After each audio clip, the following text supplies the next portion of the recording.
नमस्कार, मैं हूं doctor Charu Muddar, practising astrology, numerology, tarot cards and vastu. A very warm welcome to all of you in my YouTube channel. जैसे कि हमने last series Ketu के ऊपर करी थी, हम ये सीरीज जो है राहु के ऊपर करने वाले हैं कि राहु आपके कहाँ कौन से हाउस में बैठा है और वो क्या आपके लिए दर्शाता है, क्या ऐसी एडिक्शन है, क्या ऐसा आपका वहाँ से लगाव है जिसके ऊपर आपको वर्क करना चाहिए और क्या रेमेडी होनी चाहिए। तो सबसे पहले शुरुआत करते हैं, जैसे मैंने आपको लास्ट वीडियो में बताया था कि जहाँ हमारा राहु होता है वो चीज़ हमारे को हमेशा ल्योर करती है अपनी तरफ, वो चीज़ हमेशा हमारे को अट्रैक्ट करती है अपनी तरफ। हमारा बहुत ज़्यादा इंक्लिनेशन उस भाव में, उस भाव के कारक से, उस भाव के जो जीव कारक है उससे रिलेटेड रहता है। जैसे कि अगर आपका राहु 7th हाउस में, तो आपका जो एडिक्शन होगा, जो आपकी इंक्लिनेशन होगी आपके स्पाउस की तरफ होगी। सिमिलरली अगर आपका राहु 4th हाउस में, तो आपकी मदर की तरफ आपके इंक्लिनेशन, आपका झुकाव रहेगा, आपका एक ऑब्सेशन रहेगा। 5th हाउस में children, so on and so fourth. सबसे पहले मैं आपको बताऊं कि जैसे मैंने आपको केतु के वीडियो में बताया था कि समुद्र मंथन के दौरान जब अमृत निकला था तो स्वर्ण भानु राक्षस ने छलावे से वो अमृत ग्रहण करा, और जब उनके ऊपर सुदर्शन चक्र चला, श्री हरि का सुदर्शन चक्र चला, तो स्वर्ण भानु राक्षस का जो धड़ था वो केतु बन गया और जो सिर था वो राहु बन गया। इसीलिए राहु के पास माइंड है, Rahu is very sharp, Rahu is obsession and Rahu wants to eat everything that it sees, despite the fact कि वो चीज उनको डाइजेस्ट होएगी कि नहीं होएगी, वो चीज उनके लिए है कि नहीं है। तो इस सीरीज में हम बात करेंगे कि 12 हाउसेस में राहु का क्या कनेक्शन रहेगा आपके साथ, और आप जो हमारी एडिक्शन है उस भाव से संबंधित, उस जीव कारक से संबंधित, हम उस एडिक्शन को कैसे कम कर सकते। तो बिना डिले के आगे शुरुआत करते हैं। आप राहु एंड 12th हाउसेस के बारे में, ये 2 पार्ट सीरीज रहेगी। 1st to 6th हम एक पार्ट में कवर करेंगे, 7 to 12th हम दूसरे पार्ट में कवर करेंगे। चैनल को लाइक, सब्सक्राइब, शेयर जरूर करना। आपके अगर कोई भी डाउट्स हैं तो आप मुझे कमेंट सेक्शन में लिख सकते हैं, आप मेरे को डीएम कर सकते हैं। I will be more than happy to help you. तो सबसे पहले बात करते हैं Rahu in the 1st house. जैसे कि मैंने आपको बताया, जहां राहु बैठा होता है वहां से एक लगाव भी होता है, एक ऑब्सेशन होता है, एक एडिक्शन होता है। राहु का मतलब फॉल्स भी है और राहु का मतलब आपकी ऑब्सेशन भी है। तो अगर आपके 1st हाउस में राहु है तो आपकी जो आइडेंटिटी है, जो आप सेल्फ हो, आप उस चीज से बहुत ज्यादा ऑब्सेस्ड हो गए, अपनी आइडेंटिटी से, अपने लुक से, अपने फेम से, अपनी पर्सनालिटी से, अपने आप से, इन शॉर्ट। अब इसके अंदर एनर्जी क्या होती है कि मैं सबसे अलग हूँ, मैं सबसे डिफरेंट हूँ और मैं सबसे अच्छा कर सकता हूँ। ये एक माइंडसेट बना रहता है और उस चीज़ के पीछे भागते भागते आप अपने आप को कहीं ना कहीं भूल जाते हैं, या आप जो सच है, जो आपके साथ एग्जैक्टली होना चाहिए, या जो सुपरफिशियल लेवल पे सोचते हैं, ग्राउंड रियलिटीज़ को आप इतना ज़्यादा फेस नहीं कर पाते हैं, क्योंकि आपके माइंड में एक माइंडसेट होता है that I am the best and I am my priority. तो इसके लिए या तो लोग आपको बहुत ज़्यादा एडमायर करते हैं for the personality that you carrying around people, या जो आपका उनकी तरफ प्यार है, जो आपका उनकी तरफ एक वे ऑफ हैंडलिंग थिंग्स है, या तो आपको बहुत सारा प्यार करेंगे या आपको हमेशा डाउट करते रहेंगे कि क्या ये बंदा सच में ऐसा है जैसा ये दर्शा रहा है, दिखा रहा है। ऐसे में अगर आपका 1st हाउस में राहु है तो सिंपल रेमेडी जो आप कर सकते हैं, अपने नेम की स्पेलिंग आपको जरूर चेक कराने चाहिए। उसके अंदर आपको एक क्लैरिटी होनी चाहिए कि आपका नेम क्या एलिमेंट है, क्या नंबर है और क्या दर्शा, और आपको उसके ऊपर वर्क जरूर करना चाहिए। कहीं ना कहीं सुपरफिशियल लेवल और ग्राउंड रियलिटी को आपको एक चेकलिस्ट बनानी पड़ती है, एक बैलेंस बनाना पड़ता है कि किस चीज का कितना दिखावा करना है, या किस चीज से कितना ऑब्सेशन करना है अपनी पर्सनालिटी को लेकर, और किस चीज पे आपको एक लाइन ड्रॉ करनी है। हम ऐसे ही बात करेंगे राहु इन डिफरेंट हाउसेस के अंदर। अब हम आगे बात करते हैं 2nd हाउस के लिए। आप मेरे साथ जुड़े रहिए। बात करते हैं 2nd हाउस में राहु। 2nd हाउस हम सबको पता है हमारी फैमिली का, हमारे धन भाव का होता है। द्वितीय भाव में जब राहु आपके प्लेस्ड होते हैं आपके नेटल चार्ट में, तो आपका एक जो ऑब्सेशन रहता है वो लग्जरी और मनी के साथ रहता है। आप अपनी फैमिली को लेकर भी बहुत ज़्यादा डिप्लोमेटिक रहते हैं, आप अपनी फैमिली को लेकर भी थोड़े से हिडन रहते हैं towards how your relationship are with your family, and आप उसको कुछ और ही तरीके से दर्शाते हैं। पैसा, लग्जरी और अपनी आवाज़ से एक अजीब सा ऑब्सेशन रहेगा। आपको एक बहुत ही ज़्यादा इंक्लिनेशन रहेगा कि आप लग्जरी में रहें, पैसे में रहें, और आपको अपनी वॉइस का भी एक अलग सा ही माइंड में रहेगा that you are very polite, you have a very soothing voice. ये एक कंटिन्यूस आपके माइंड में रहेगा। फैमिली की रिस्पेक्ट यहाँ पे करना बहुत ज़्यादा इंपॉर्टेंट है। यहाँ पर अगर आप अपने राहु से गुड रिजल्ट्स चाहते हैं तो ये ना हो कि आप लोगों के सामने कुछ और दिखाएं, अपना रिलेशनशिप अमंग फैमिली मेंबर्स और असल में कुछ और हो। सिमिलरली जैसे मैंने आपको 1st हाउस के बारे में बताया, अपना ग्राउंड रियलिटी और अपना सुपरफिशियल लेवल जो आप सोच रहे हैं, जो सच्चाई है और जो आपके मन में एक ऑब्सेशन है, आपके मन में एक एडिक्शन है, परफेक्ट परफेक्ट दिखाने का फैमिली को, या परफेक्ट लग्जरी, परफेक्ट पैसा, उन चीज़ों को एक बैलेंस बनाएंगे तो आपका राहु सेकंड हाउस में बहुत अच्छा रिजल्ट देगा। फेक इमेज अगर आप बनाएंगे, लोगों के साथ आप फेक तरीके से बात करेंगे, तो वो आपका एक डाउनफॉल का बहुत इंपॉर्टेंट कारण बन सकता है। इसके अंदर आप अपने खाने में सात्विकता भी ला सकते हैं, that also works wonders. Family की रिस्पेक्ट करना तो ऑब्वियसली बहुत इंपॉर्टेंट है, बट सेकंड हाउस में अगर आपका राहु है, अगर अपने खाने में बहुत सात्विक है, तो भी आपके राहुदेव अच्छा रिजल्ट आपको दे सकते हैं। बात करते हैं Rahu in the third house. जब राहु आपके थर्ड हाउस में होते हैं तो एक अजीब सा ऑब्सेशन होता है आपके अंदर अपनी मनवाने का, अपनी बात को ऊपर रखने का, अपनी बात को तवज्जो देने का, अपनी बात को इंपॉर्टेंस देने का। आप बहुत ही ज़्यादा बोल्ड होते हैं अपनी अप्रोच में, बट कहीं ना कहीं आपको एक स्टैंड अपने लिए लेना, अपने आप को इंपॉर्टेंस देना, और एक चाहत होती है सोशल मीडिया पर, अपने फ्रेंड सर्कल में, अपने सिबलिंग्स के साथ, you want to outshine people. Viral होने का आपको एक माइंड में रहता है कि whatever you are doing it should be the talk of the town, people should take interest in all that. अब यहाँ पे ईगो क्लैश सिबलिंग्स के साथ बहुत ज़्यादा दिखाता है, because Rahu in the third house, you want to keep your foot down on everything and you want everyone else to follow you. तो एक ईगो क्लैश यहाँ पर दर्शाता है, जो आपको जिसके ऊपर सबसे ज़्यादा वर्क करना चाहिए।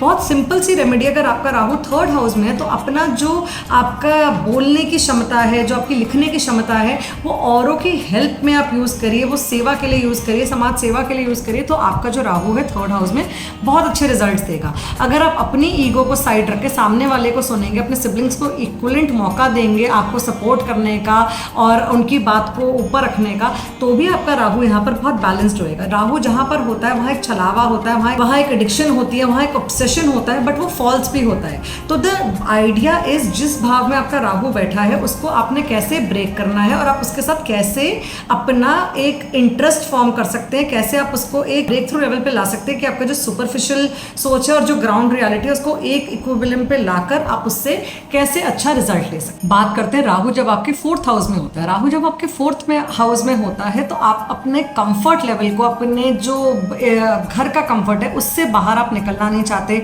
आप फील्ड में काम नहीं करना चाहते, क्योंकि आपको इस कंफर्ट की, अपने आसपास के सिनेरियो की बहुत ज़्यादा आदत पड़ जाती है।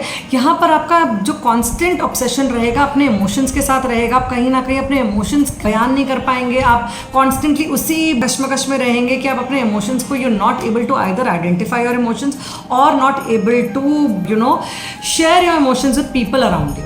यहाँ पर जो आपका एक ऑब्सेशन, जो क्रेज होता है, वो आपकी प्रॉपर्टी के साथ होता है, लग्जरी व्हीकल के साथ होता है, रियल एस्टेट के साथ होता है। बट जितना मर्जी आप कंफर्ट देख लें, जितना मर्जी आप अपने आप को इमोशनली स्ट्रॉन्ग कर लें, या जितना मर्जी आप लग्जरी को कलेक्ट कर लें, आप रियल एस्टेट के अंदर इन्वेस्ट करके उससे प्रॉफिट ले लें, बट कहीं ना कहीं एक एम्प्टीनेस रहती है। Despite holding a lot of material possessions, your mind is constantly at war with in. Now इसके लिए आप बहुत ही सिंपल सी चीज़ ये कर सकते हैं कि आप अपने माँ के साथ अपने कनेक्शन सुधार सकते हैं, बिकॉज कारक भाव यहाँ का आपके जो है मदर हैं, आपका एक फेक ऑब्सेशन मदर को खुश करने में भी लगा रहेगा, आप अपनी मदर से ऑब्सेस्ड भी होंगे, आप अपनी मदर को प्लीज़ भी करना चाहेंगे, बट कहीं ना कहीं आपका एक आपकी मदर के बिहेवियर में स्लाइट सा चेंज आपके मेंटल टेंशन को इंक्रीज कर सकता है। डीप ब्रीदिंग मेडिटेशन यहाँ पर बहुत ही अच्छा वर्क करता है। अगर आपका राहु फोर्थ हाउस में, अगर आप अपने अंदर अंतर ध्यान लगाते हैं, अगर आप डीप ब्रीदिंग यहाँ पे प्रैक्टिस करते हैं, अगर आपका राहु यहाँ पर है,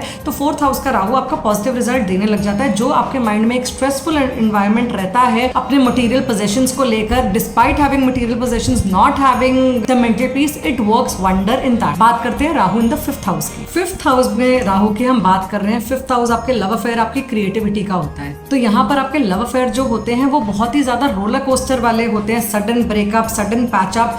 आप अपने लव में, अपनी अटैचमेंट में, अपने इमोशनल कॉन्टेक्स्ट में एक वैलिडेशन ढूंढते रहते हैं। यहाँ पर आपका एक शो ऑफ करने का एक माइंडसेट होता है, अपनी क्रिएटिविटी को शो ऑफ करने का एक माइंडसेट होता है, आपको अपने प्यार में वैलिडेशन चाहिए होती है, और आपकी जो फैमिली लाइफ है, फैमिली लव है, वहां पर भी कांस्टेंट ड्रामा चलता रहता है। वहां पर ओवर अटैचमेंट, वहां पर ओवर पोजेसिव होना, या फिर अपने आप को ऐसे फ्रंट फुट पे प्रेजेंट करना that you know you are wanting everything around you and you are wanting validation around it. यहाँ पर सबसे अच्छी रेमेडी ये है कि आप अपने ट्रू सेल्फ को जो आप अंदर फील करते हैं उसको आप एक्सप्रेस करें rather than being very very diplomatic, क्योंकि Rahu is the planet of diplomacy, क्योंकि राहु प्लैनेट छलावे का है। अगर आप अपने लव लाइफ में भी वैलिडेशन ढूंढेंगे, ओवर डिप्लोमेटिक होंगे या ओवर ऑब्सेस्ड होंगे, वहां पर भी प्रॉब्लम रहेगी, रोलर कोस्टर रहेगा। फैमिली लाइफ और अटैचमेंट पे भी आपको प्रॉब्लम्स आएंगी। आप अपने क्रिएटिविटी का शो ऑफ करेंगे, बट अगर आपकी क्रिएटिविटी को कोई वैलिडेशन नहीं मिले, अगर आपकी क्रिएटिविटी को कोई अटेंशन ना मिले, तो भी आप बहुत ज्यादा सैड हो सकते हैं। कहीं ना कहीं एक माइंड में थॉट आ सकता है that this is not going anywhere और this is not going the way I thought it would go. यहाँ पर आपका माइंड थोड़ा सा टेंस्ड हो सकता है। Rahu in the 6th house, कहते हैं Rahu in the 6th house is a very good placement, क्योंकि यहाँ पर आपके दुश्मन आपसे जीत नहीं सकते हैं, आप अपने दिमाग से उनको हरा दें। Rahu in the 6th house आपके हिडन एनिमीज भी बनाता है, तो यहाँ पर आप जितना मर्जी सोच लें, जितना मर्जी आप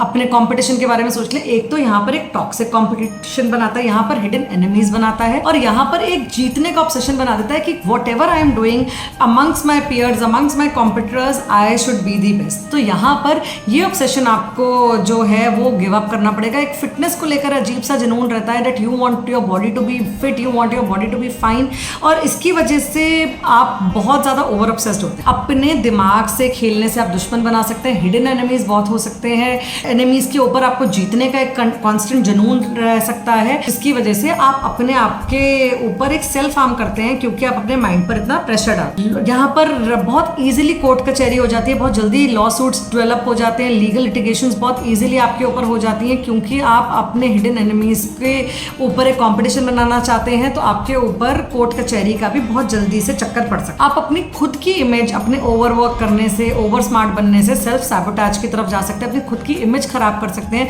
खुद अपने पैरों पे कहा जाता है कुल्हाड़ी भी मार सकते हैं, अपने दुश्मन खुद बना सकते हैं, क्योंकि आपके माइंड में एक जीतने की एक जिद सी आ जाती है। तो यहाँ पर नीम का स्नान आपके लिए बहुत ज्यादा अच्छा है, तिल का दान आप कर सकते हैं, बहुत ही ज्यादा अच्छा है। तुलसी और नीम के पत्तों को मिक्स कर आप उनको बॉईल कर उनका तुलसी नीम का वाटर बनाकर लास्ट आप अपने बेदिंग में लास्ट रिंस उससे करें, एक टम्बलर में आप उसको भर लीजिए और उससे करिए, तो आपका 6th हाउस का राहु आपको गुड रिजल्ट्स देना शुरू कर देगा। 7th हाउस में राहु एक बड़ी इंटरेस्टिंग प्लेसमेंट है। आप बहुत बारी देखेंगे किसी का राहु 7th हाउस में है तो आपकी फर्स्ट जजमेंट ये रहती है कि इनकी मैरिड लाइफ ठीक नहीं है, इनकी मैरिड लाइफ में कोई ना कोई इश्यू है, या फिर जैसा इनका पार्टनर दिखता है वो वैसा बिल्कुल भी नहीं है। यहाँ पर 7th हाउस में राहु, क्योंकि कारक भाग 7th हाउस में आपका जो जीव कारक है, आपका स्पाउस है, यहाँ पर आप कार्मिक रिलेशनशिप अट्रैक्ट कर सकते हैं। अब रिलेशनशिप में बैलेंस बहुत जरूरी है। आपकी जो एक ऑब्सेशन होती है अपने पार्टनर के थ्रू अपनी आइडेंटिटी बताना, अपने पार्टनर को बहुत ही ज्यादा हाई लेवल पे, सुपरफिशियल लेवल पर लोगों को दिखाना, अपने पार्टनर के अंदर बहुत ही ज्यादा या तो बहुत ओवर इन्वॉल्व हो जाना, बहुत कंट्रोलिंग हो जाना, यहाँ एक स्पेस की कमी दर्शाता है, जिसकी वजह से मैरिड लाइफ के अंदर इश्यूज होते हैं। 7th हाउस के राहु की अगर हम बात करें तो पार्टनर के जो हमारे रिलेशनशिप होते हैं, या तो आप बहुत फेक रिलेशनशिप को अट्रैक्ट करते हैं या फिर बहुत कार्मिक, जिस बंदे ने आपकी जिंदगी में आकर आपको कोई ना कोई लेसन सिखाना है, कोई ना कोई चीज बतानी है, आप ऐसे बंदे को अपनी लाइफ में अट्रैक्ट करते हो, क्योंकि आपका उनके साथ एक कार्मिक डेट है। मतलब आप पहले उनको कुछ ओ करते हो, पहले आपका उनके साथ कोई ना कोई कनेक्शन रहा है, इसीलिए आपने उन्हें अट्रैक्ट करा, और इस जन्म में आकर जब वो फेक निकले, उन्होंने आपको धोखा दिया, तो कोई पास्ट लाइफ, कोई प्रारब्ध, कोई पास्ट लाइफ का कर्म आपका अब जाके सेटल हो। सबसे पहले तो यहाँ पे ट्रस्ट इश्यूज बहुत ज्यादा होते हैं, ऑब्सेशन बहुत होता है, पार्टनर के ऊपर की कंट्रोल आप बहुत ज्यादा चाहते हो, and if your partner is not surrendering to your request और to your demands, then married life में या आपके रिलेशनशिप में इश्यूज दिखते हैं। अब हम बात करते हैं हम इसको ठीक कैसे करते हैं। सबसे पहले आप अपने शुक्र को बलवान करिए, आप अपने शुक्र को स्ट्रेंथ दीजिए। शुक्रदेव का मंत्र आप यहाँ पे कर सकते हैं। आप यहाँ पर अपने 7th हाउस में राहु है तो अपने पार्टनर को स्पेस दीजिए, अपने ऑब्सेशन को उनसे कम करिए, कंट्रोल फ्रीक मत बनिए, give space, live and let live वाला आपको यहाँ पे मोटो लाना पड़ेगा और एक बैलेंस अपनी लाइफ में बनाना पड़ेगा।